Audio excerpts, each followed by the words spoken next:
From the Whiskey 901 studios, welcome to Doc's Boneyard. Before I get to the question, I'm going to throw out the mantra. It's a safe zone, but not a comfort zone. Just want to give you a heads up that this show is going to get real. So here's the question. What does the phrase 22 mean to you? Now, while you mentally chew on that bone, I'm going to take a pause for the cause and pay some bills. I'll be back in a few minutes.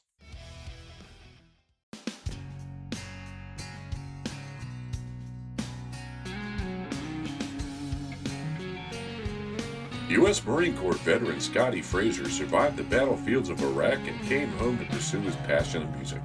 His album, Do or Die, chronicles his journey from warrior to the man he is today. You can listen to his music on all major platforms and follow him at www.scottyfrazier.com. That's www.scottyfrazier.com, or follow the Scotty Frazier Band on Facebook.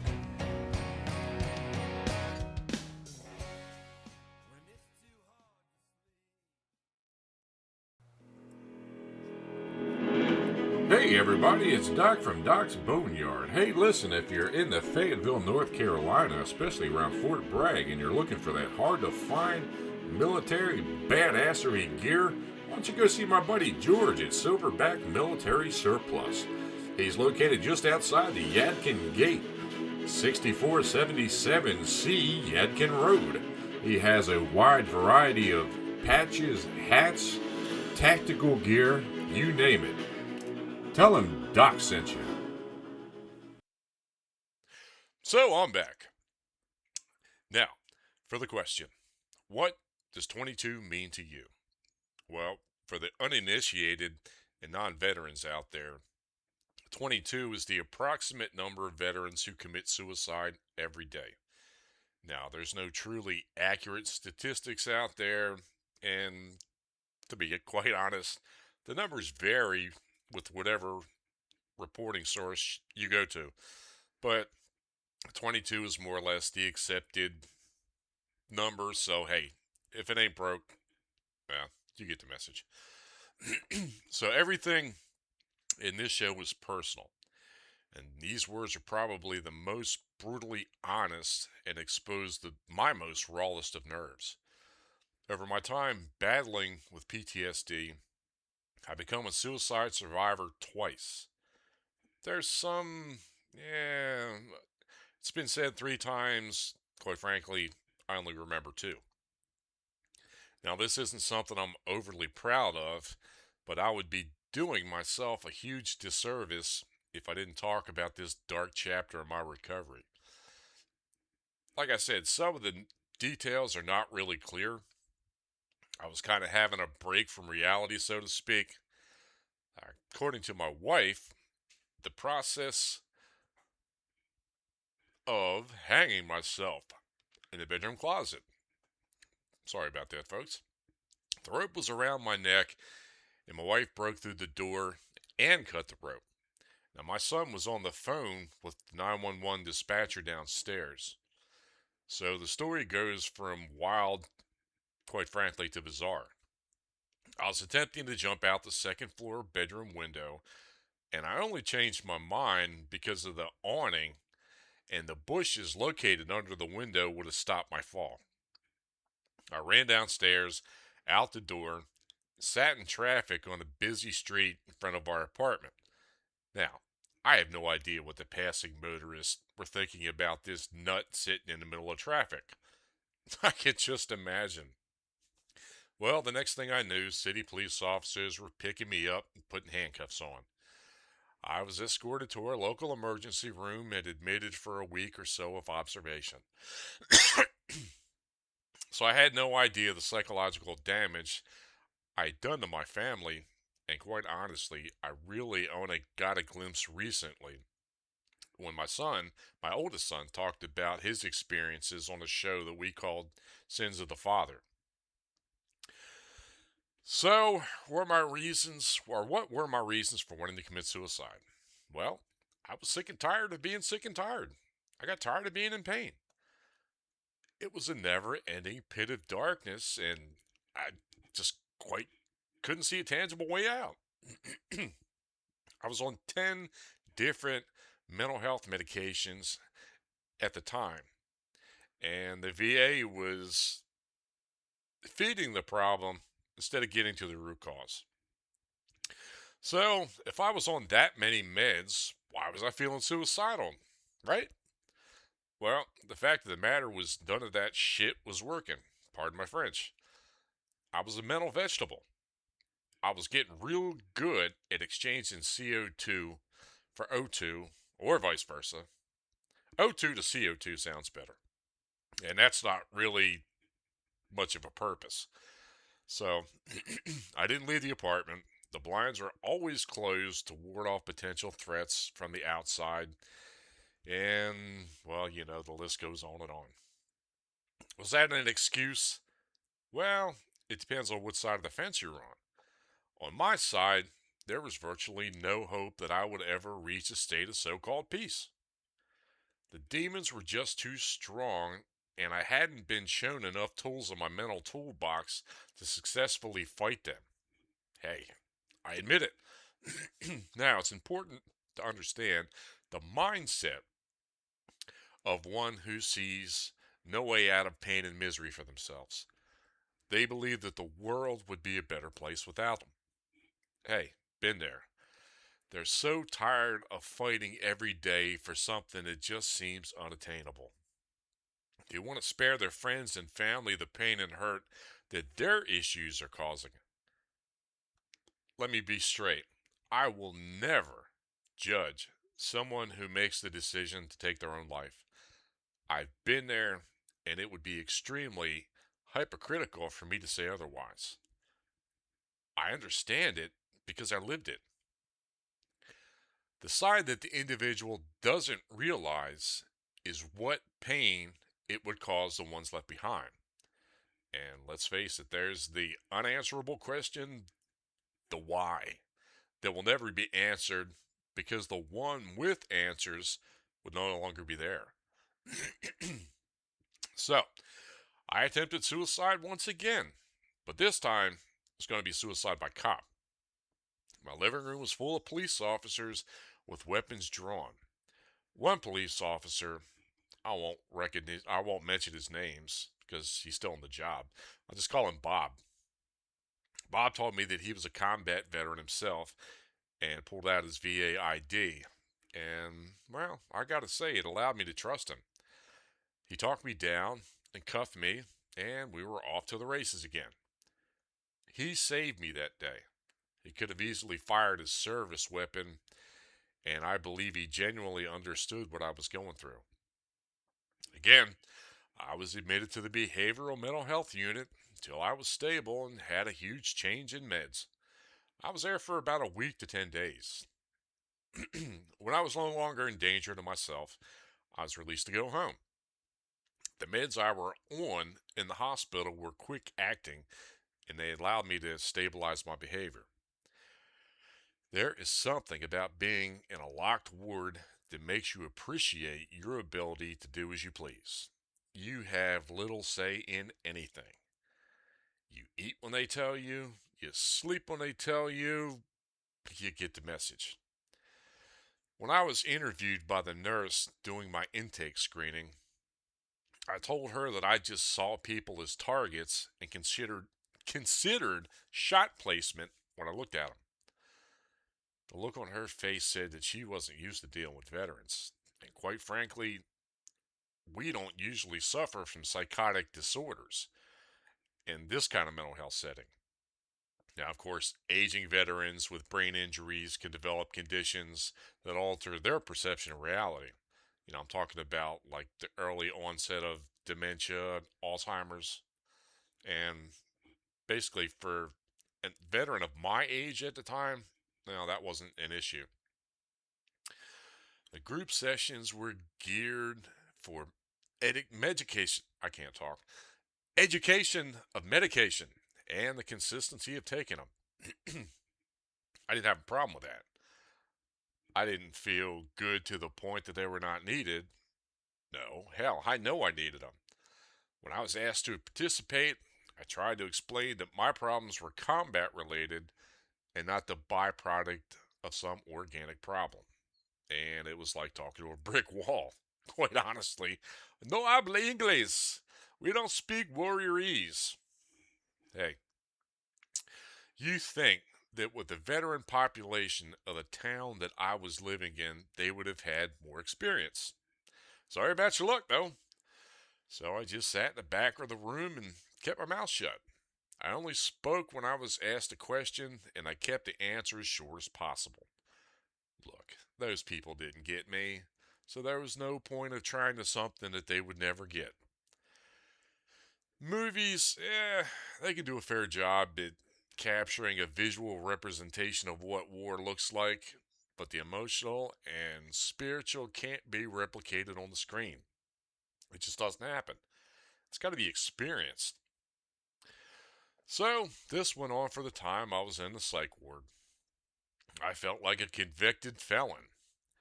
If you haven't been in a secure facility, well, there's nothing like being unable to have the opportunity to move freely. Need I say more about that?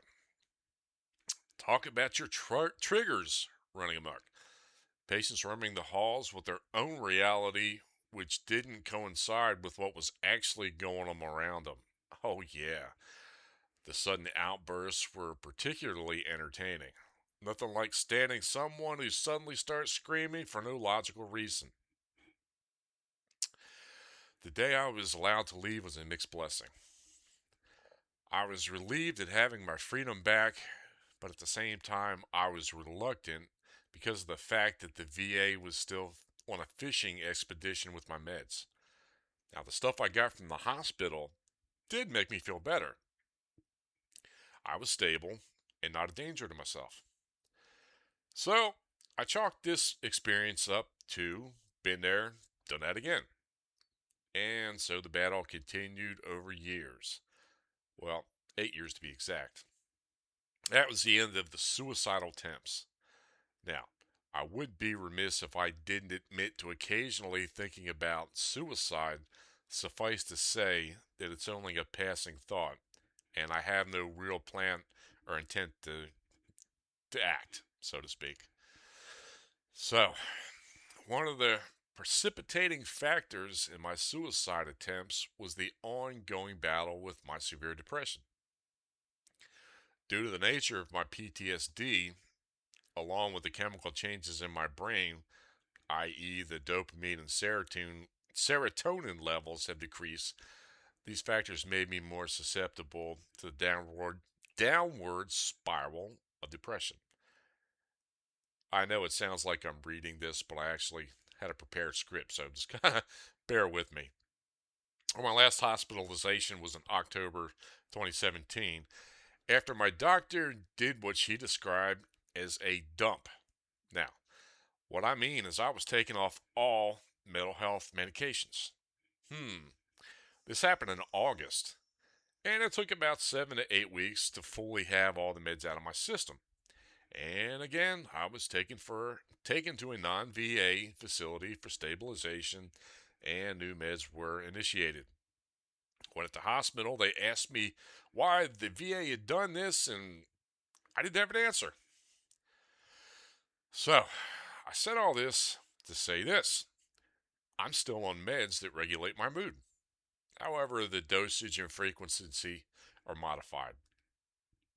December 28th was a day that I got my life back. I call it my alive day. That was my rebirth from the chains of PTSD. It started with me saying to myself, pardon my French, fuck this shit. I'm tired of feeling this way. I often describe my transformation in 3 steps. Doc Bones' 3-step transformation progress. Step 1, decide. Look, I know it sounds simple, and if you're not ready to commit to it, you're just not in the right place to your journey. And tell you the truth, it's perfectly normal. It's okay. You can't make someone make the decision for you. But step 1 is to decide. Step 2, Have a plan. Now, I know this sounds fairly simple, but, our pal Murphy likes to show up at the most inopportune times. And hey, well, to say more. Look, the fact is, you have a plan, you take out what doesn't work, you stick with what works, you tweak it, you do whatever you have to do. Just be the booger and pick it. Step three is the scariest damn part of all. It actually makes the first two steps easy. But do it. Execute. The only person with your answers is you. Now, sure, everybody's got opinions and will inevitably say, well, you should do it this way. You should do, you know what? Everybody has an a-hole too. Okay? Need I say more?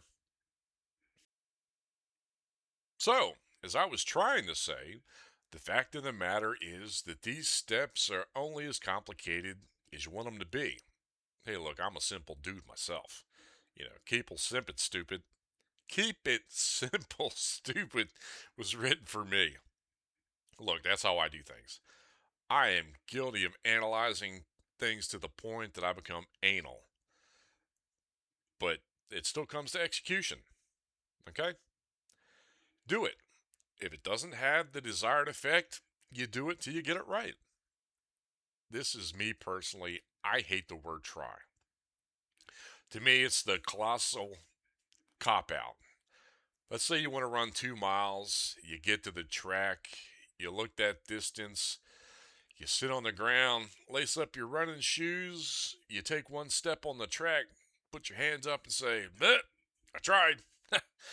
No, no. I know it sucks. It's repetition, but any motion, forward, reverse, sideways, upside friggin' down, is motion. Now, like I said, I've been there, done that. I turned a negative chapter into a positive. Now, what do you look for in someone you may think is contemplating suicide? Okay, isolation. That's the flashing neon big ass lightning bolt. And if you know somebody who's becoming withdrawn or isolated, this may be a sign. Lack of interest. Oh, this is huge.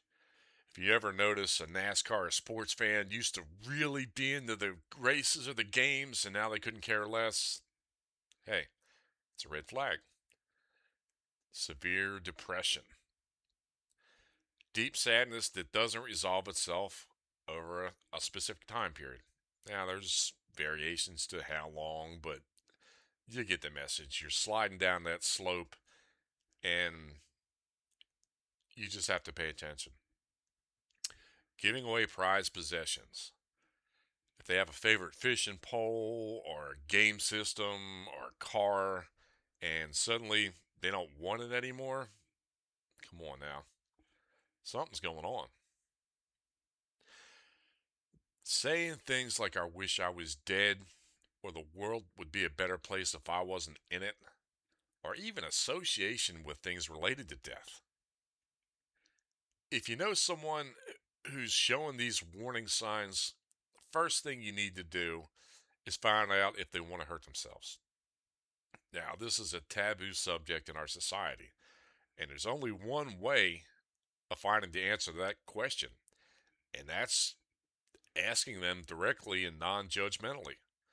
You can start the conversation off with like, hey, is everything okay with you? Because I noticed, it's okay. It's okay what to tell you what you picked up on. Now they may answer, well, yeah, fine, and they may not be ready to talk about it. They may just say no, or they may open up like a garden hose. You won't know if you don't ask. It's okay to ask them if they ever had the idea, if they have a plan or an intent to kill themselves. Now, some people will take the do you want to hurt yourself approach? No. Be direct. Do you want to kill yourself? Some people use cutting to relieve the tension. Suicide's a tad more, well, you know what I'm trying to say. Suicide attempt doesn't necessarily mean the person wants to die. And quite frankly, a lot of times it's just a call for help. They don't know how to say, hey, I need help. And quite frankly, in our society, it's taboo to ask for help. Now, the flip side of this coin is the ugly truth that if someone sees that there's no way out and suicide is the only option, there's not anything you can do. If they made the decision and they're sure as hell committed to it, the coulda, woulda, shoulda thing doesn't work. Unfortunately, we can't save them all. The goal is to pay attention, do what we can, and support the ones left behind. So, while in large part, the war is behind me, the show is dedicated to those who are in that situation for whatever reason. With the way things are in the world and the pressures of social media, I felt the need to put out my experiences again. Now, I did a show years ago called Suicide Solution that also covered this taboo subject. And even though it wasn't comfortable or trendy for me to talk about it, it still happens every day. My hope is to reach those who are struggling and let them know that there's more out there than just depression. As always, I thank you for tuning in. I'm not going to use the usual catchphrase this time. If you have any questions, comments, show ideas, or want to be a guest, hey, drop me a line. theboneyard2021 at yahoo.com. That's theboneyard2021 at yahoo.com. If you want some official show swag, go to teepublic.com. That's teepublic.com. Just type in Doc's Boneyard in the search tab and have your way. I may be the voice on the mic, but this is your show. Remember, it's not the fat, the meat, the gristle. Hey, it's just the bare bones. Until next time, God bless. John 3:16.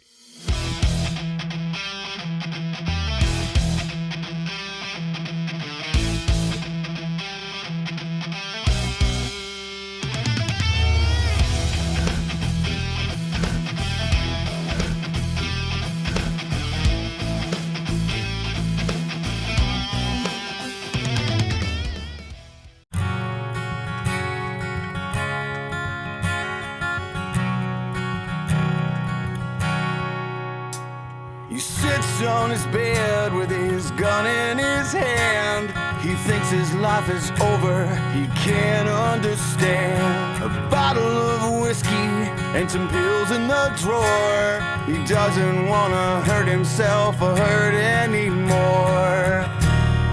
Why must it be this way?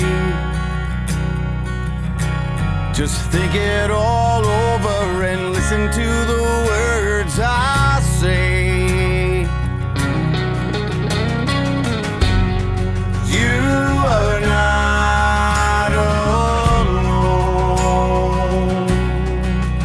There are so many people who fight with their demons each day.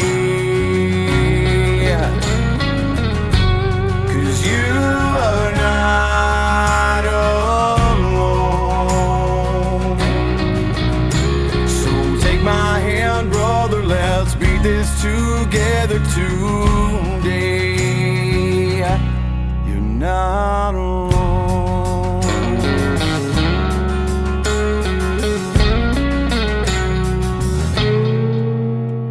She picks up the clothes that fall loose on the floor. She finds a crumpled letter just behind the door. Begins to read it with tears in her eyes. A horrible feeling takes over inside. Says, honey, can I talk to you?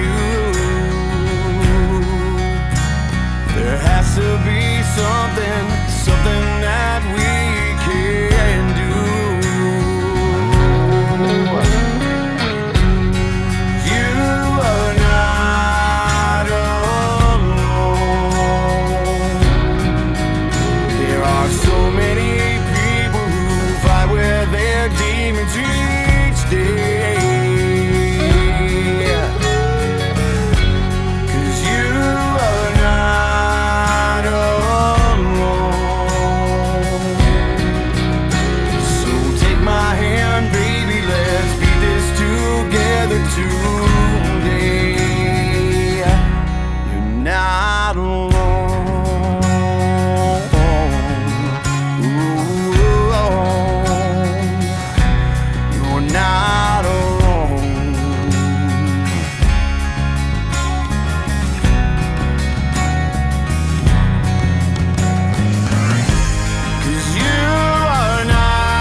bed with his gun in his hand. He puts it away, 'cause now he understands.